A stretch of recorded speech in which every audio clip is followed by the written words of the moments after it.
Welcome inside another episode of Point to the Passer. Just like that, it is suddenly late July. We're recording Friday, July 24th.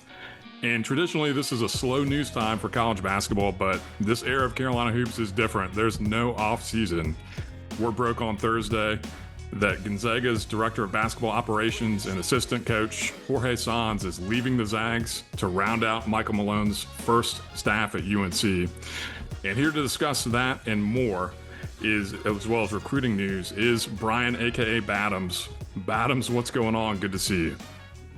Good to see you, Jay. Great to be here. Great to be back on my feet.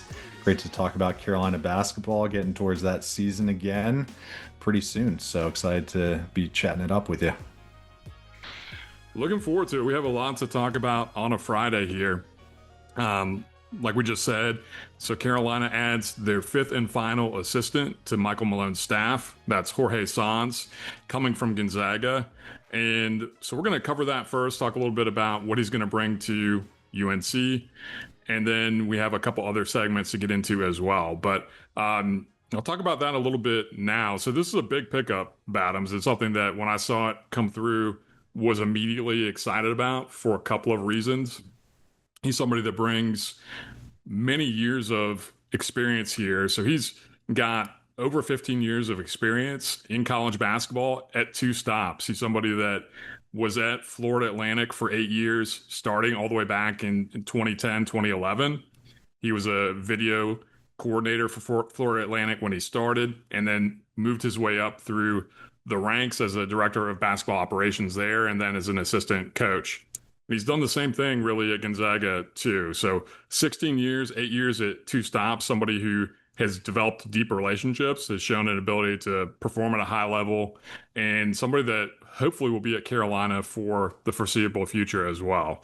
In terms of some of the specifics that he brings, he's originally from Spain and also has been coaching with the Spanish national team at their youth level since 2018 and has extensive international recruiting relationships. Somebody that's been really integral to continuing Gonzaga's level of international recruiting, with Tommy Lloyd going from Gonzaga to Arizona during that period of time. He's been one of the lead recruiters there. So we can get more into that, but he's somebody that is a really big addition and just shows, I think, again, that Michael Malone means business, that he is not messing around and has put together really a rock star staff in going into his first season. Yeah. So what was the connection here, Jay? How did this all come together? That's a good question. So I don't have that information for you right away. I mean, I think we can probably get more into that as we hear about it.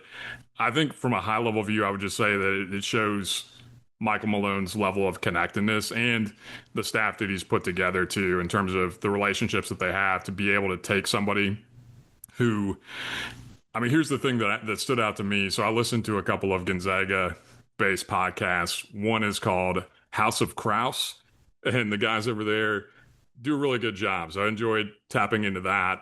So check that out if you're interested in learning more about Gonzaga basketball specifically. But the thing that I want to point out is they were not happy. And you can tell when you have fans of another program that are upset when a coach leaves, how big of a deal that was for them, and that they really see this as a big hole of somebody that they got to replace, and it's going to have an impact. So that right away, to me, is a win for Carolina, and that he's coming from such a high major program at Gonzaga, a place where he worked his way up. He started there as a grad assistant and worked his way all the way up to an assistant coach and somebody that does multiple things for them. So that to me just speaks to how big of a deal this is. But we can come back to that and see, probably as we learn more from places like Inside Carolina and maybe others that are on the beat with Carolina closely, how this came together, because I think it is a really good question. Yeah, definitely. I mean, it certainly shows the international influence in the direction that this program is going with Malone, right? It does. And that is a huge piece of this. That it's a really good point that you make, because he made a point coming in. You knew already that was something that he brought from his time in the NBA, obviously. but he has made a point from the beginning that they're going to recruit internationally with him, and I think Chuck Martin as well, going overseas to go after players like Seyan Kaita and others. And just another point that they're going to make this an emphasis of what they do going forward, and that you really have to in this era of college basketball. I think the other thing that stands out here is that with Jorge's ties to Spain specifically and all the relationships with Spanish basketball, Michael Malone is understanding that Spain is an area that really needs to be at the forefront of their recruiting internationally as well. Kaita's coming from Barcelona, and they also went after Joaquim Boumtje, Ruben Boumtje's son, who was playing with FC Barcelona as well.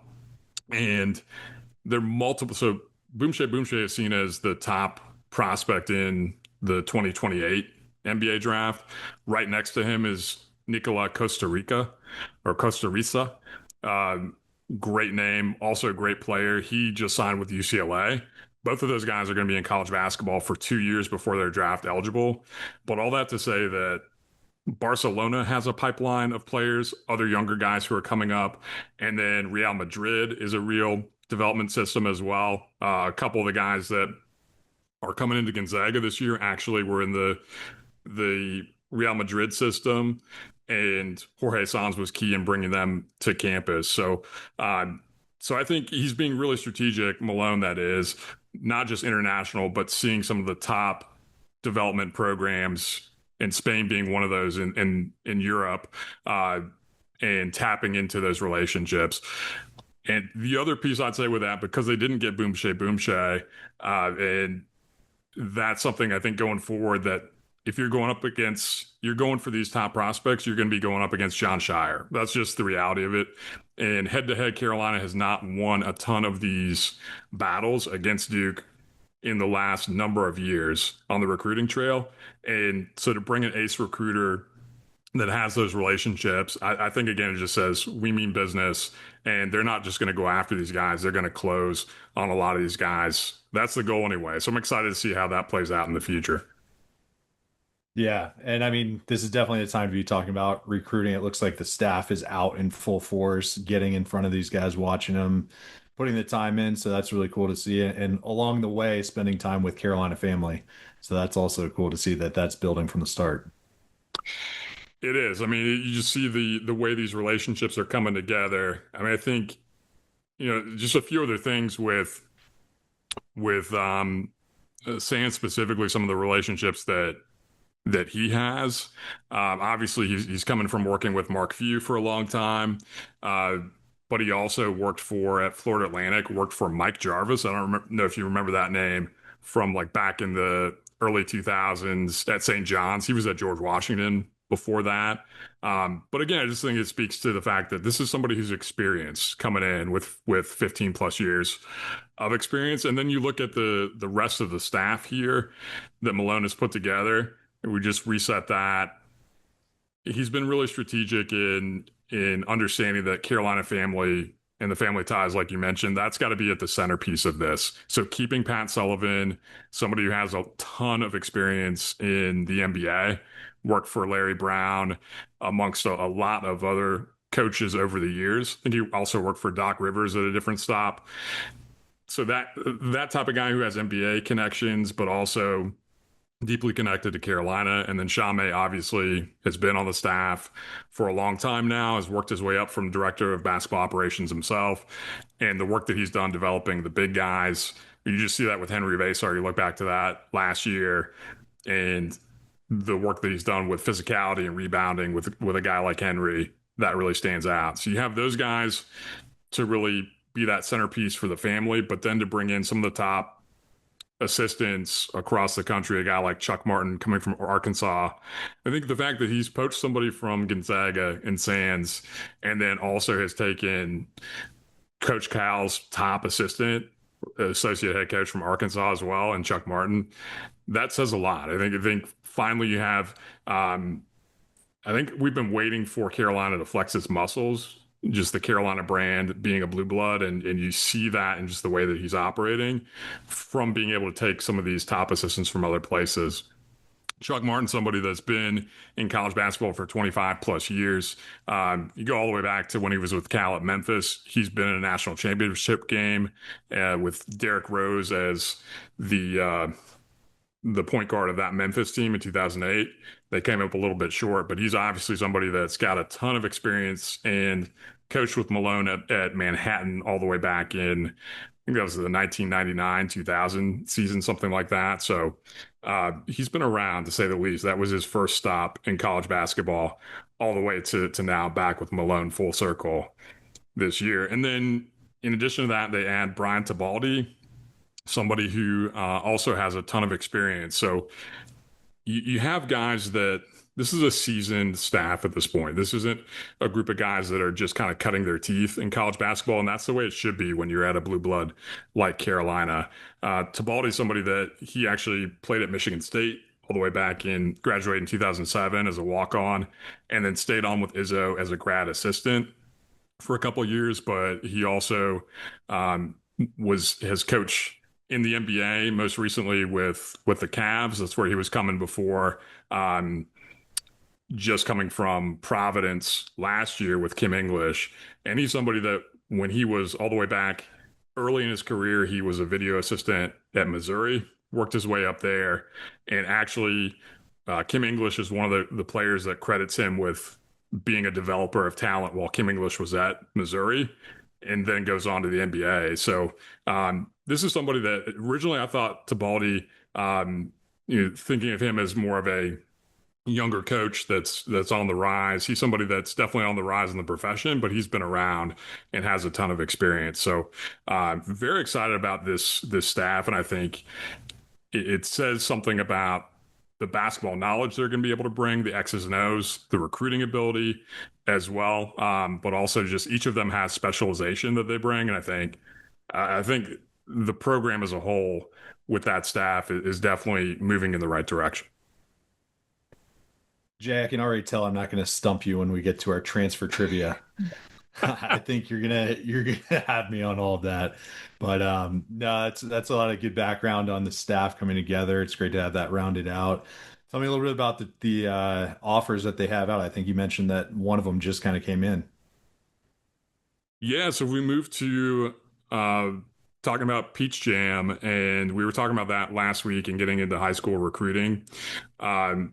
The Peach Jam is, if you're not familiar with it, so it's Nike. Each of the big shoe companies has their own AAU circuit, and Nike is really at the forefront of that. The Nike EYBL AAU circuit runs from I think about April to ending last weekend in July, typically at Peach Jam.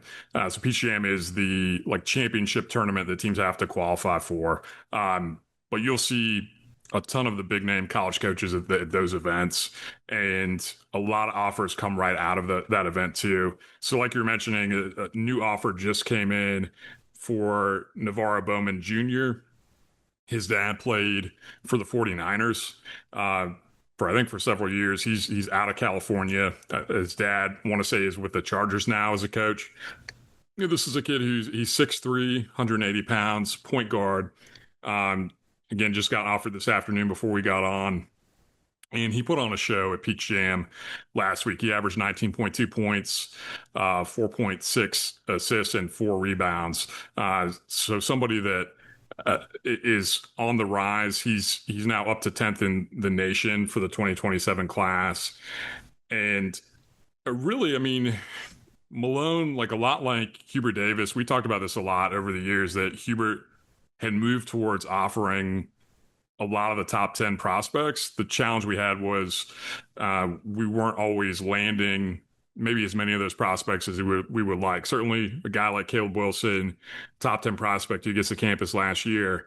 But the hope is that Malone can get at least 2 to 3 of these guys to come to campus for 2027. At this point, they've offered 11 of the top 15 prospects for 2027 for next year's class. And we can kind of run down a few of those guys. We talked, Craig and I talked a little bit last week about a couple of them, specifically Beckham Black, who's the number one player in the country, and DeMarcus Henry, who's number four. But want to just give a little bit more of an update now that Peach Jam is in the rear view with the championship happening last week.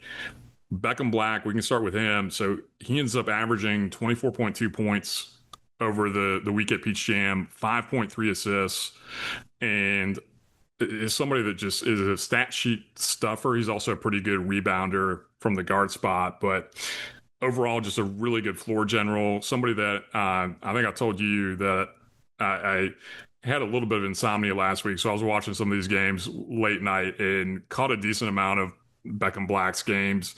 He's just always under control, and he's somebody that is a real competitor. Like you can see they were behind in a couple of the games I was watching early, and it never felt like they were going to lose that game because you knew that a run was coming, and he just ends up making big plays in big spots.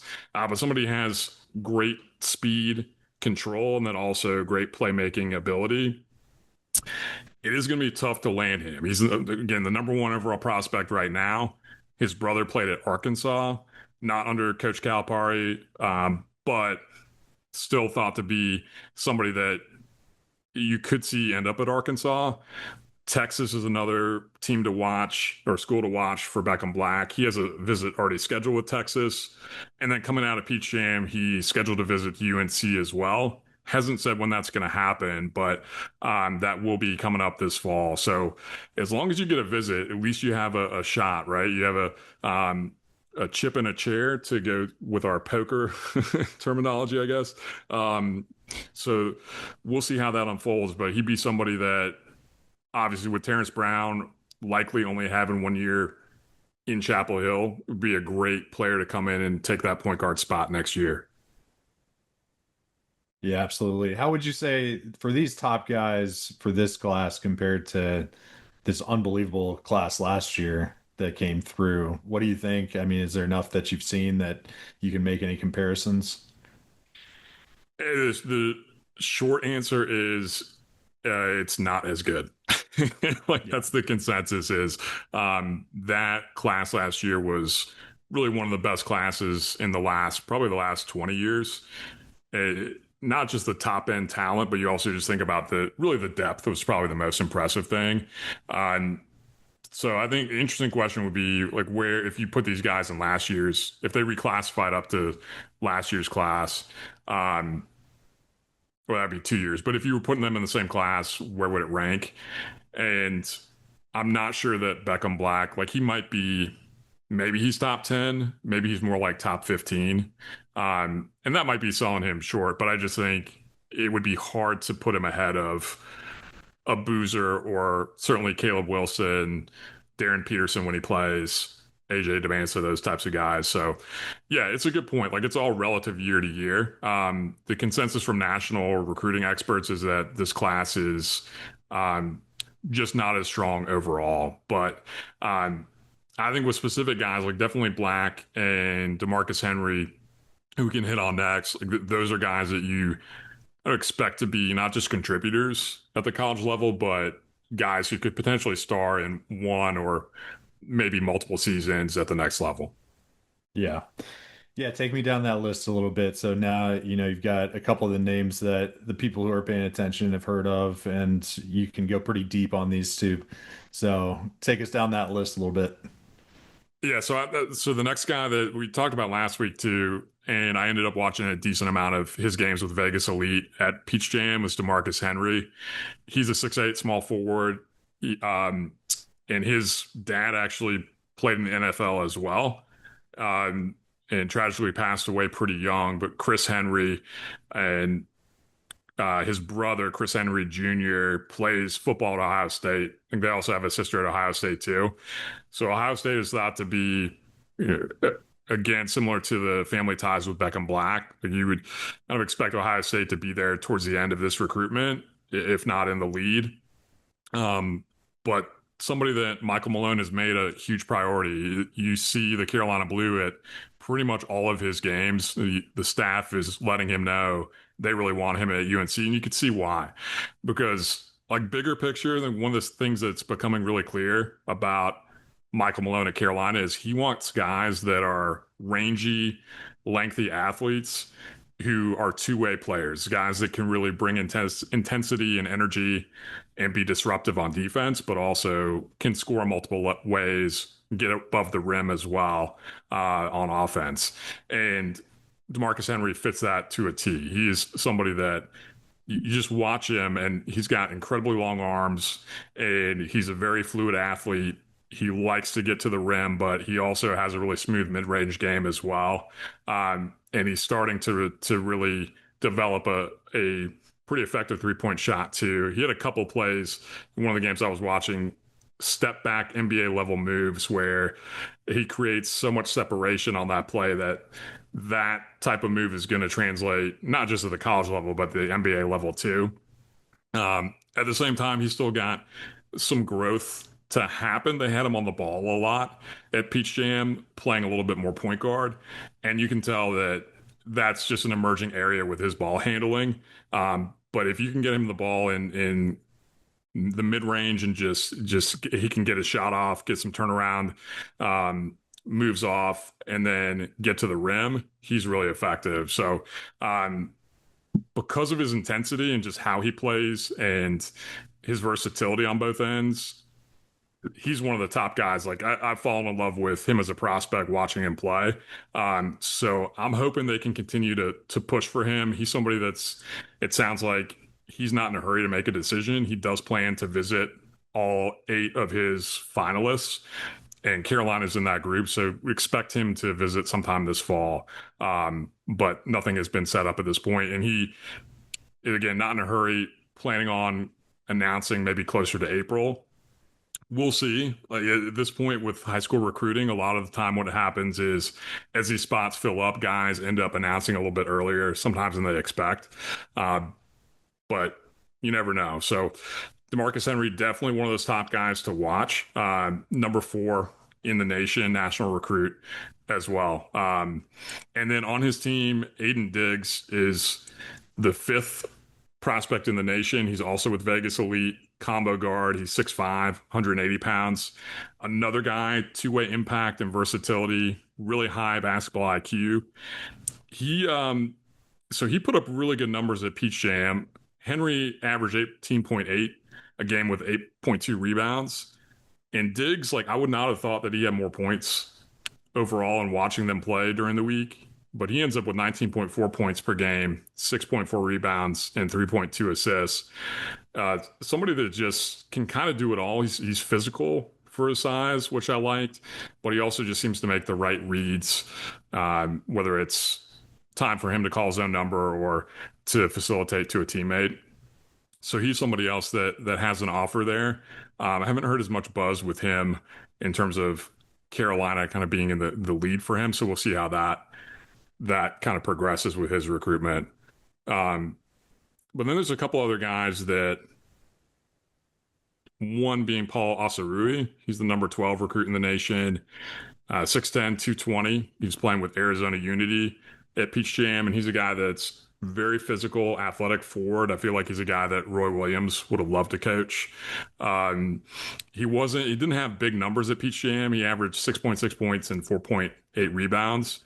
But I watched, they actually went up against Vegas Elite, Arizona Unity did, and I really enjoyed watching him play. He's incredibly active and somebody that I feel like Michael Malone, again, that's the type of big guy he's looking for, is somebody that's active on both ends, that's a plus defender, but also if you get him in a pick and roll situation, he's going to go right to the rim and be able to play above the rim as well. So he's somebody else to look for this fall. So he has a visit scheduled sometime in August.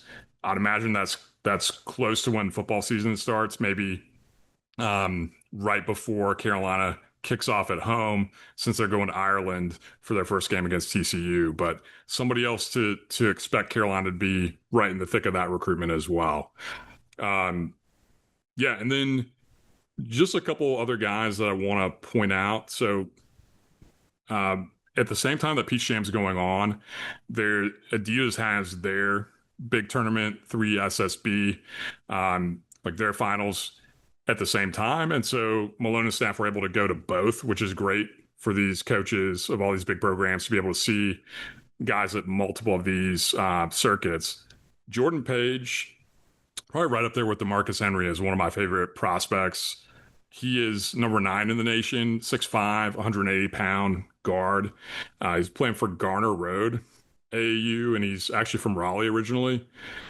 He's an incredibly smooth shooter. Like, he's not exactly the same type of guy, but it makes me think of Wayne Ellington just because of how pretty his jump shot is, how repeatable it is. He's left-handed. Being a lefty, I love that as well. But he's also this is uh, this is something that's just like on repeat at this point. But he's a two-way player, can impact the game at both ends, athletic, explosive, and somebody that at this point is getting a good amount of Carolina buzz. So that's a player that continue to look at Jordan Page as somebody that hopefully Michael Malone can land in this class. And then the last guy I want to feature who was not at Peach Jam, his team didn't make it there, didn't qualify, but he is one of the top players in the class, number 2 in the country. That's CJ Rosser. He's a 6'10", 195-pound power forward. He's also from North Carolina, from Rocky Mount originally. He's playing in Florida at Southeastern Prep with Beckham Black for on their high school team during the year. He's somebody that is incredibly athletic again, kind of emerging, I would say, in terms of what he's going to look at like at the NBA level. Is he going to be more of a wing player versus a traditional power forward? But incredibly athletic, has a really smooth mid-range jump shot, and then the defensive versatility. So those are also things that are kind of like a broken record with the prospects that Malone is looking for. But all that to say that the staff here has really decided we're going to go after the high level guys, not just the 5 stars, but the top 10 recruits in the country. And they're doing that not just for this class in 27, but they have some offers out for the top players in 28 as well. Yeah, and I know you got some big guys on this list, and the big men will be a continued focus, I'm sure, as we build out the roster in the future. A lot of the guys that you talk with like to pull out the crystal ball and make some bold predictions. I don't know if you have a feel or if I can bait you into telling me what a best case scenario here would look like. Obviously, you get 1 through 5, sure, but maybe best case or what you might expect, what's realistic in terms of where we might land with these guys. Yeah, that is the $1 million question, right? I mean, I think the guys I feel most confident in would be the guys who are originally from North Carolina, Jordan Page and CJ Rosser. If you can get those 2 guys, you're talking about CJ is the number 2 overall player in the country. He's got a real shot to, if he, in this last year of high school, meet some of his potential that he has, he could finish as the number 1 player in the class. So we'll see what happens there. But I feel most confident, and part of that's coming from guys, some of the national recruiting gurus like Eric Bossi with 247 Sports. He recently was on a podcast, talked about how Michael Malone has made major inroads with CJ Rosser and Jordan Page, really prioritizing them. So I think the combination of their North Carolina ties, in some cases likely grown up wanting to go to Carolina. We've had our issues over the years with landing recruits that Carolina was the dream school, but I think these guys really hold Carolina in high regard, but also fit Malone's system and what he wants to do really well. Again, going back to the two-way dynamic players and athletes. So those would be the 2 that I'd say we'd have the best shot at, I feel most confident in. Outside of that, it's pretty tough because anytime you're talking about the top 10 recruits in the country, these guys, everybody's after these guys, right? All of the big names you would expect. I think the other guy I'm going to go with is DeMarcus Henry.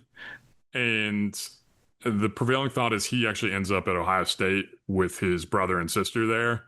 But the way he's been talking, I think he he really, and we'll see. Like, I think it'll help him to see Michael Malone's first team in action because I feel like the fit is there, just in terms of how they want to play, how they want to develop him. And he's somebody that's still a little bit like he's not a finished product. I wouldn't say he's that polished yet. He's still got some rawness to his game. And with this staff that pitches and preaches development, if they can show that somewhat in this first year, but also just continue to show him, maybe put on tape how you fit when he goes on a visit, that's another one I would watch. So not as confident in that one, but he'd be the third one that I'd say they have a pretty good shot at. Yeah. We were talking a little bit about this, I think, just on the phone, but it is curious with the way that these tournaments are sponsored by the brands. And, we're talking that the schools themselves are branded as well. And so what's the likelihood of somebody sticking with their brand that they're playing in the tournaments for as they make their decisions, how much that might play into something. I don't know if there's anything to that or what your thoughts are there. Yeah, I mean, I think in some ways with NIL, I could be wrong on this. This is my personal opinion, but I think with NIL, it's less of a factor than it used to be. Whereas before NIL, the shoe companies were really involved in, let's just say, encouraging prospects to go to specific schools. um, but now it's not uncommon to have somebody like Ian Jackson, who was an Adidas athlete, so he was playing on that 3SSB circuit, to go to a North Carolina. And you see guys that they play in one shoe for their school, and then they put on their, like, whoever they have a deal with after they're done playing. That's really actually not that uncommon at this point. I still think it does have some factor, right? And so I wouldn't be surprised to see like these Nike guys. Maybe it's a little bit more likely, but ultimately, it shouldn't be a reason for like a Jordan Page who's on the Adidas circuit, or Darius Wobbington's another prospect. He's number 14 in the country. He's a 6'11" center. And so somebody else on the Adidas circuit who's done really well. He's got a visit coming up with Carolina right before Halloween on October 30th. So I wouldn't say that would preclude them from, ending up in Carolina blue, but I do think it is something to continue to see how that evolves in this new era, right? Because it was something that if we were talking even like 5, 10 years ago, I think it's more of a factor. Yeah, for sure. I think you hit all the names. You do have one left on there, King Gibson. I don't know if you have much on King, but I might have to have you talk about the other King that's going to be a little bit down the line, but saw some action on him lately. I don't have as much on King, so I haven't had a chance. King Gibson, that has had a chance to really watch him as much, but he plays with CJ Rosser on the same AAU team, so they both didn't make it to Peach Jam. And there's been less buzz on him lately with Carolina, uh, but he's another combo guard. I mean, I think you can see the way they're laying this out in terms of their, if you call it a big board, how they have several guard prospects here, a few wing guys, top wing guys they're going after, and then the big guys, whether it's a guy like Rosser, who's more of a power forward, versus a Wobbington, who's more of a center. Um, so yeah, we'll see with some of these other guys, and I think, look, it's still pretty early here overall because none of the top 10 have actually committed anywhere. So, and a lot of these guys are still scheduling visits. So I think it's something to monitor really in this next month. Once we get into late August, a lot of these spots start to fill up, and these big time visits and tend to happen during football season. So that's, as a college basketball fan first, that's one of my favorite things now about football season, especially with Carolina not doing as well recently, is when do these visits happen? All of that. King Baycott, who you're referring to as the other King, he's going into his sophomore year, which is wild because I think we first started talking about him as a basketball player in sixth grade. So this has been on the radar for a minute, like probably as soon as he was dribbling a ball, with Armando being who he is at Carolina. And it did come up this week that Virginia offered King Baycott. That's one of the bigger offers that he's gotten. I think it may be the only ACC, or at least at that level. Virginia definitely doing really well under Ryan Odom right now. And then the question is, does Carolina offer? And if they do, when do they offer? We've seen some like strong reactions, and I do love like we're this way, right? Like very passionate as Carolina fans. So whenever something happens, there's gonna be a strong reaction one way or the other. My take on it is just from watching King play a little bit more in the AAU circuit this year in the last couple weeks. He's a really good player, but I wouldn't be ready to give him a Carolina offer yet. Need to see a little bit more. He doesn't have necessarily have elite athleticism, but he definitely is a skilled, tough guard who puts up big numbers. And it would not surprise me if, like, in this next year, during the course, like, if by the end of his sophomore year into next summer, if he doesn't have an offer yet, then they're probably going in a different direction.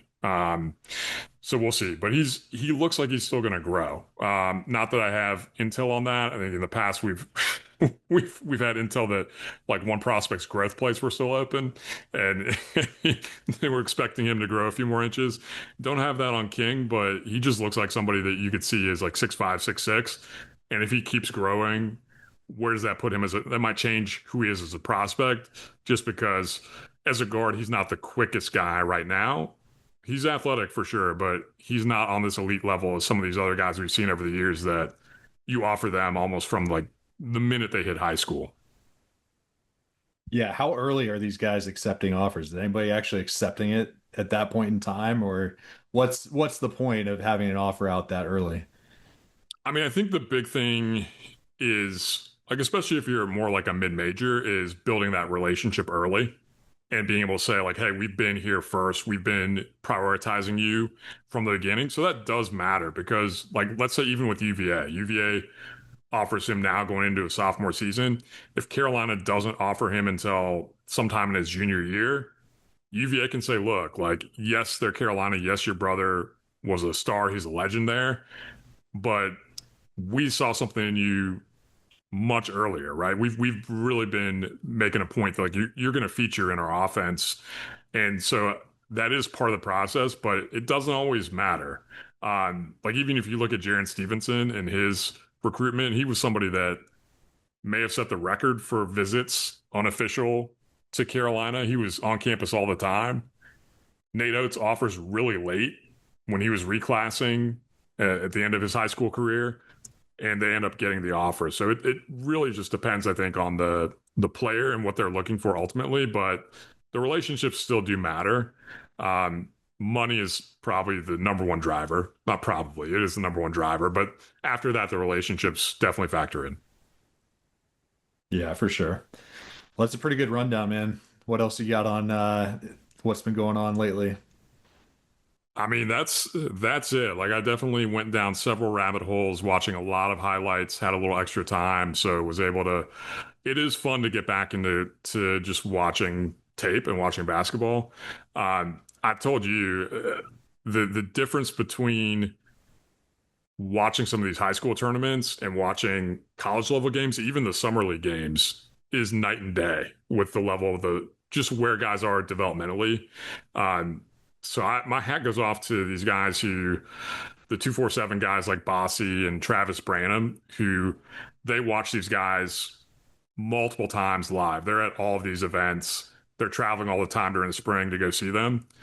It's not pretty basketball. There's definitely flashes. Like with Henry, you could see flashes where it's like that's some high level stuff. And the next play, he just makes a really awful turnover.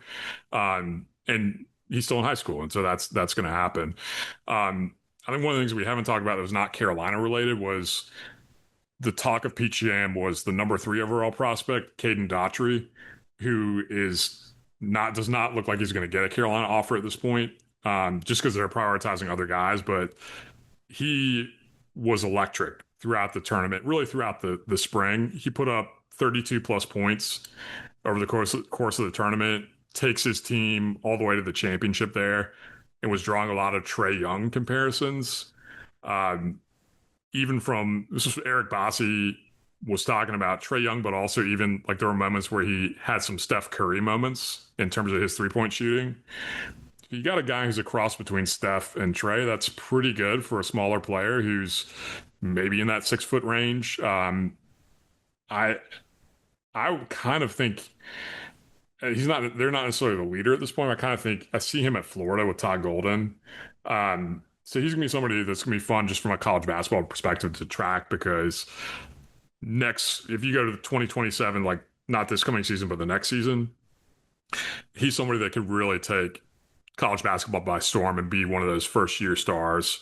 So that's been kind of fun to see some of his action too.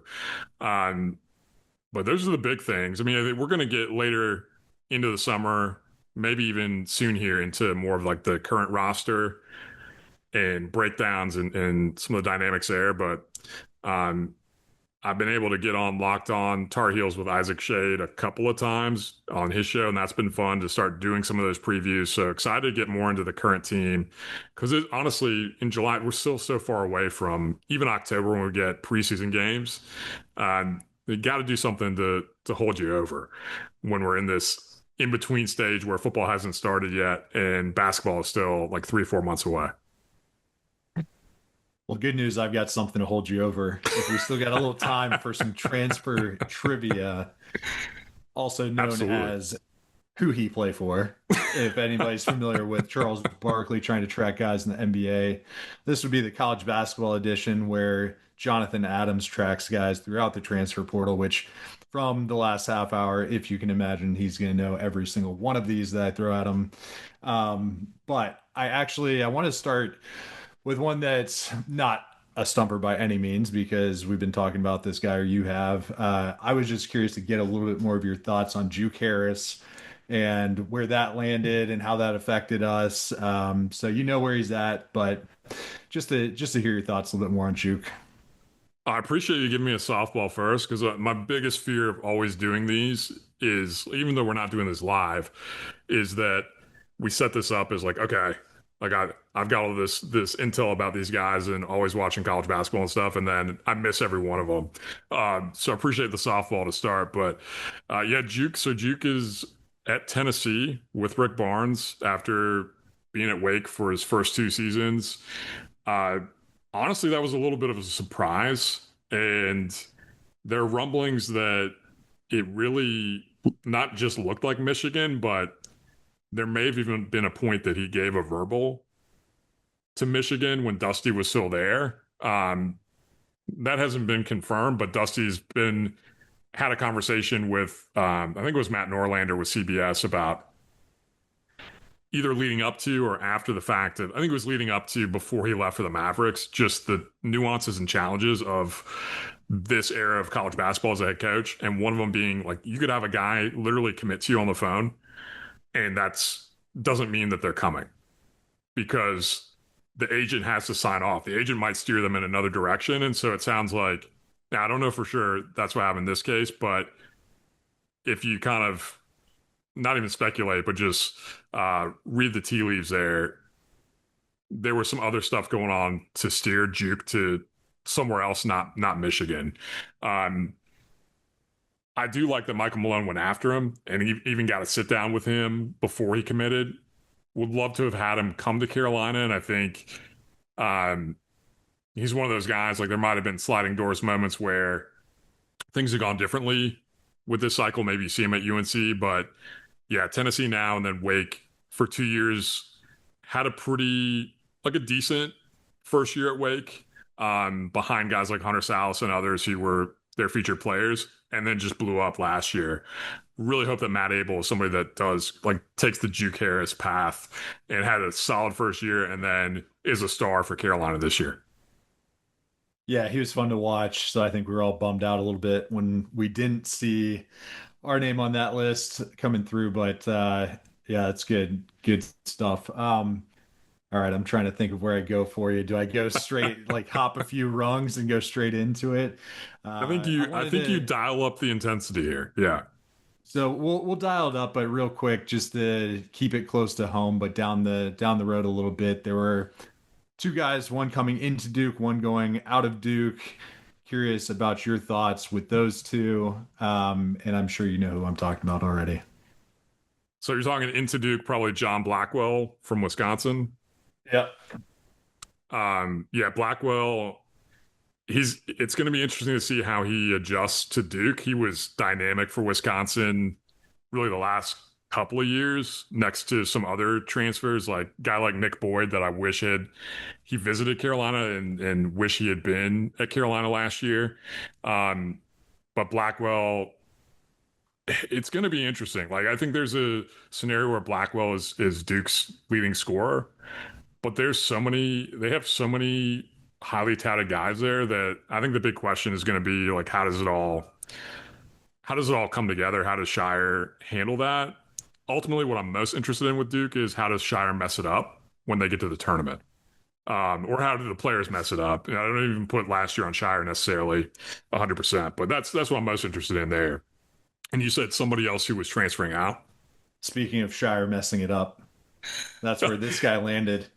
Oh yeah, Kamania going Yeah. to that is hilarious to me that I don't even know like okay, so you obviously you played college baseball and like if you think back to being a competitor like at your peak as a athlete, could you imagine let's say you lost in the state championship and the guy that you lost to, would you join his team the next year? Absolutely not. There's no way. I would want to burn that place down. Clear every memory out of my mind. What's funny because Nick Boyd, talking about him, that was actually one of the reasons he gave. I don't know if he's joking or serious, but Carolina beat up on San Diego State in the playing game in the first four. And he had already come from FAU to San Diego State, where FAU had lost San Diego State in the Final Four. And he's like, I don't want to go transfer to another school that I lost to right before I transferred. So very interesting move from Kamania, but him going to UConn, I think it's a perfect fit for Hurley, and he goes right next to he'll play alongside Braylon Mullins, which again, wild. The guy who hit the shot to knock you out of the tournament, you're now he's now your backcourt mate. But yeah, that'll be an interesting one to see how that develops. I don't even know if he starts if he'd stayed at Duke, just with who they have coming in and coming back. Yeah. Yeah, good call. All right, let's dial it up a little bit. This is still going to be maybe a little easy for you, but we got some more schools involved in terms of his transfer history. Pretty big name, PJ Haggerty. Oh man. That is a big name. Now I can give you like I'm gonna have to think about where he ended up just because he has been at multiple schools. So he was at Tulsa. That's not where he started though. Tulsa to Memphis to Kansas State. Yep. Oh, where did he You got where's the he bookends. You got the start and the end. was he at was he at TCU You got it. first? Yeah, you got it. Okay. Okay. But that doesn't include where he is at now, right? You got one more. Yep. You've got current school. Current school. Dang, where did he go? You might have me stumped on the dial up here, Bottoms. I don't know. I Um, wouldn't call that stump. That's pretty darn good. After all, it is where he transferred from, so technically that's a win for you. You got yeah, all four. that's fair. All right. I feel like he went back to Texas. Is that right? He is Like the in state of Texas? Texas, the state of Okay. Texas. You're gonna And get it. now I'm between A&M and Texas Tech. I'm gonna go A&M. You got it. Let's You got it. go. All five. All five. All right. Yeah, that proves it right there. Let's go just maybe another one or two though. I'm going through that list of all these transfers. There's some great names. Great Yeah. all name teams. One of them who you're familiar with, Pop Isaacs. Great Oh, name. Pop Isaacs. Oh man, great name. Also a guy who's been everywhere. And I feel like I was just thinking about this the other day. So he starts at Texas Tech. Is that right? Yep. Got it. Okay. And then he goes from Texas Tech to Creighton. Yep. And then was he at Creighton last year? He wasn't, was he? He had one more stop. One more stop. So he went from Tech to Creighton to A&M. Yeah. Let's go. Oh my gosh. A&M getting all these guys. Man, but they can't keep him. And then where did he end up? Oh, is he? I think I'm gonna get this one wrong. Is he at Georgetown? No. Okay. What conference? You're back in the SEC now. Oh, SEC.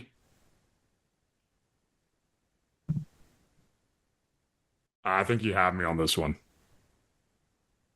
Yeah, where's he at?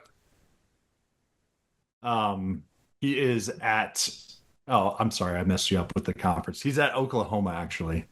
I would not have gotten there. Yeah. Yeah, Man, that was a long path. But that's a good one. getting Haggerty was pretty darn good. So, all right. I mean, those were two of the tougher ones. You want to keep going? What do you think? Let's do one more before we wrap up. Okay. Let's see. Which one do I want to go with here? I'll go with my Chicago Bull connection, Justin Pippen. Justin Pippen, Scotty's kid, huh? Um, so he started at Michigan, Yep. and Got it. then he didn't play a ton at Michigan, so he went over to Cal last year. Got it. Um, Man, I knew this one too just a minute ago.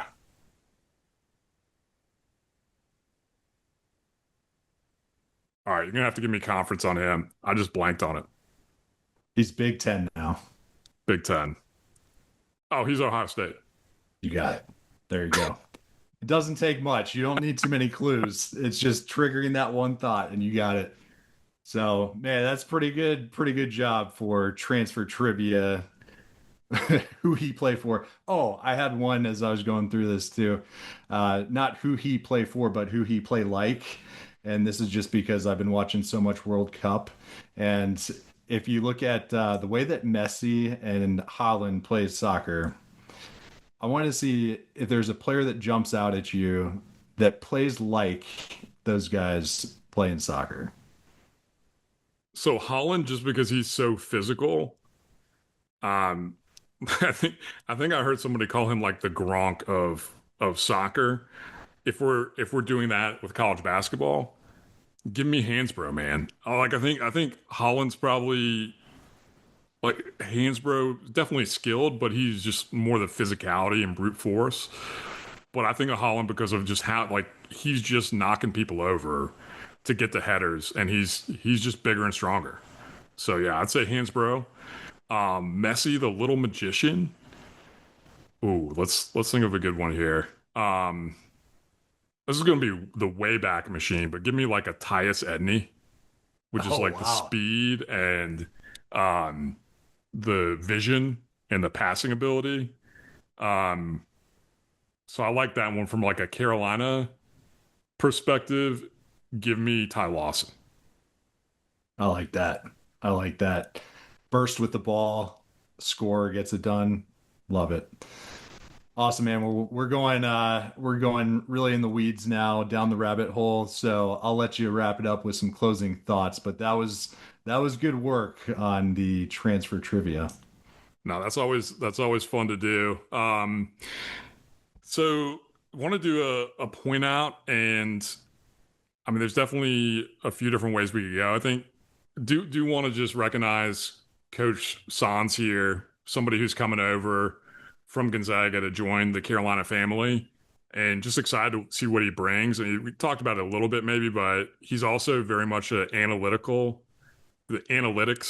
approach to college basketball. He's somebody that embraces that and uses that to develop players, but he also brings the European style of play and fundamentals and principles.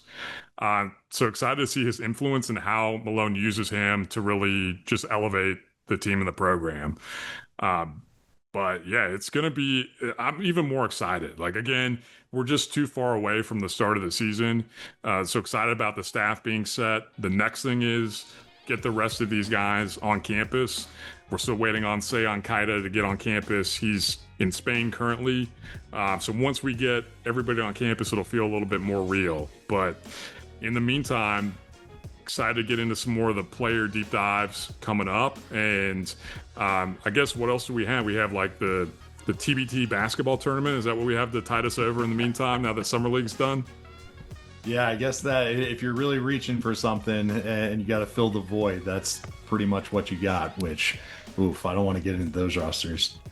No, I think it's time to really grind some tape on these incoming transfers in the roster for next year. So I'm going to watch a lot of old games, at least until we get to Carolina and Ireland. And I guess I'm going to watch us go up against TCU and see, can Bill Belichick in year 2 get it together?